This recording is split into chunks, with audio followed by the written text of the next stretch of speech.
look at Sarah. The wave is too much. Look. So, when you go here, you can see the ocean, the beach, naglalaki ang mga balon, the waves. And when you go here, see that one? Yan. Sobrang ganda ng pool. See? It's so amazing talaga. The nature, yung God creation. It's super nice. See? Beach and the rock pool. So amazing, amazing talaga siya. Woo!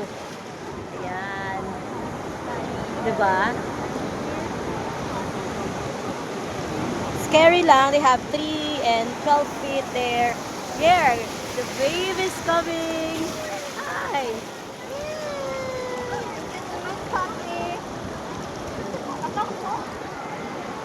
So if I go here, and you will see that one.